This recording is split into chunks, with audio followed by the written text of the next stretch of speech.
Muling binalikan ng netizens ang old video ng asawa ni Freddy Aguilar na si Jovi Gadula Albao or kilala rin bilang Acidela Aguilar sa kanyang TikTok account. Natanong kasi si Jovi ng isang netizen kung sakali lang na mamatay si Freddy ay mananatili pa rin ba siya sa bahay ni Freddy?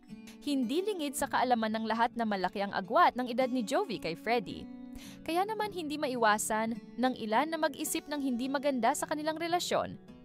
Sa kanyang sagot ay hinangaan nga si Jovi ng netizens. Para sa kanila ay may mabuting puso si Jovi at tunay na minamahal nga niya si Freddy Aguilar.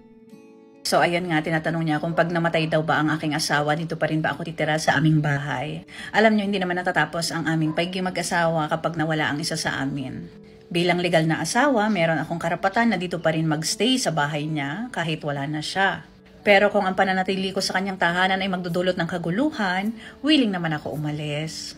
Matanda na naman ako. Kahit papaano meron na akong mga karanasan sa buhay, meron na akong mga natutunan, kaya ko na mag-survive kahit mag-isa ako. Siyempre, hindi naman natin masasabi ang panahon kasi hindi naman dahil mas matanda yung tao, mas mauuna siyang mamatay. Merong mga sobrang bata pa na mas nauunang mamatay kaysa dun sa mas matatanda na. So kung ang kalooban ng Diyos sa buhay namin, mas mauna siya kaysa sa akin. Hindi magiging issue sa akin yung mga maiiwan niya. Para sa katahimikan ng buhay ng lahat at katahimikan ko, pwede ako umalis. Pwede ako mamuhay mag-isa. At dahil kilala ko ang sarili ko, alam ko na makakasurvive ako kahit mag-isa lang ako sa buhay. So, ang pinaka-point ng kasagutan ko sa iyong tanong ay depende. Depende sa sitwasyon, kung anong mangyayari kapag nawala siya, at depende sa pakiramdam ko. Kasi kahit na gusto nila ako kasama habang buhay, kung hindi ako masaya dito pag wala si Freddy, aalis ako.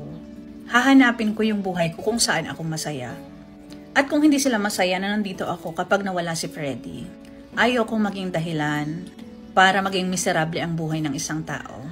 Ayoko nang mahusgahan na naman yung buong pagkatao ko dahil nagmahal lang ako. Ayoko nang masisi sa mga kasalanan na hindi ko ginawa. Ayoko nang maging biktima ng mga sitwasyon na hindi ko naman ginawa. Ayoko nang masisi, ayokong masumbatan. Dahil hindi ko naman kasalanan na nagmahal ako. At gusto ko hanggang sa huli, yung masasayang alaala lang ang may iwan sa akin. Dahil syempre, hindi magiging madali ang buhay para sa akin kapag nawala siya. Hindi madaling mawalan ng mahal sa buhay. Yung aso nga, iniiyakan natin ng todo pag nawala.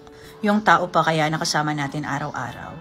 So kung ang pananatili ko dito ay magdudulot pa ng panibagong sakit para sa akin or para sa ibang taong nakapaligid sa amin, hindi na lang.